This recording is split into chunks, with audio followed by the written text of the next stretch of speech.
Барлықтарыңызға сәлем, құрметті қыз-келіншектер, әйелдер үшін каналына қош келдіңіздер. Алдағы болатын тақырып хиджама қауіпті ме? Хиджама туралы жалпы мәліметтерді беретін боламын. Бастамас бұрын каналыма тіркеліп, лайк басып, комментарий жазып отырыңыздар. Ал біз бастаймыз. Хиджама қаншалықты пайдалы? Хиджама жасау кезінде адам бойында қан алмасу жақсарып, арам қандар сыртқа шығады. Барлық жасушалары жанарып, ағзаға оттегі мен нәрлі заттар тарайды.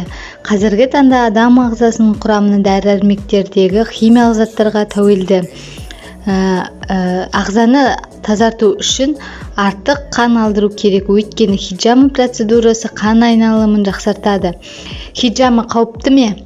Осы сұраққа жауап бере кетейік. Қан алдырудың ешқандай кері әсері болмайды. Өйткені пайғамбарымыздың оған Алланың игілігі мен сәлемі болсын, мұның адам ағзасына пайдалы екенін айтып кеткен. Хиджаманы үлкен-кіші бәріне де, сондай-ақ жүкті әйел мен емізулі аналарға да қолдануға болады екен. Хиджама қандай ауруларға көмектеседі? Мойынға жасалған хиджама бас ауруына, құлақ, тамақ, мұрын және тіс ауруларына уланған жағдайда көмектеседі. Басқа жасалған хиджама психикалық ауруларға, яғни күйзеліс, тіс ауруына, әлсіздікке, бас сақинасына, көру және есту қабілетін жақсартуға, ми қабынуына пайдасын тигізеді. Сондай-ақ тіс ауруына банканы иекке қою арқылы емдейді. Осы арқылы түрлі микробтар мен бактериялар жиналатын ағзаның ең лас аймағын, ауыз қуысын тазалайды. Табанда іріңді жазылмайтын жара болса, банканы аяқтың артқы бөлігіне қояды. Етеккірдің кешігу және жамбас сан жүйкесінің қабынуы кезінде хиджама өкшеге жасалады. Ішек аурулары, семіздік, қан айналым жүйесінің бұзылуы, бронх демікпес жағдайда бөксеге жасалады екен. Алайда хиджама кез келген ауруға ем бола бермейді. Мұндай әдістер дұрыс жасалмаған жағдайда ағзаға үлкен зиян тигізуі де мүмкін. Сондықтан да хиджаманы арнайы маманнан кеңес алғаннан кейін ғана білімді, тәжірибелі адамға жасатқан дұрыс. Нені ескеру керек? Ескерту. Хиджаманы белгілі бір тәжірибесі бар мамандарға жасатқан жөн. Себебі, оның жасалу жолдарын білмеген адам керісінше адам денсаулығына зиян келтіреді.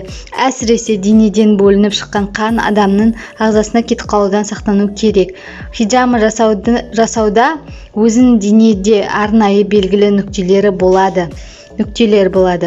Аурудың бетін қайтару үшін сол нүктелерді айқындау керек. Себебі кез келген нүктеден қан алу адамның денсаулығына кері әсерін тигізуі мүмкін.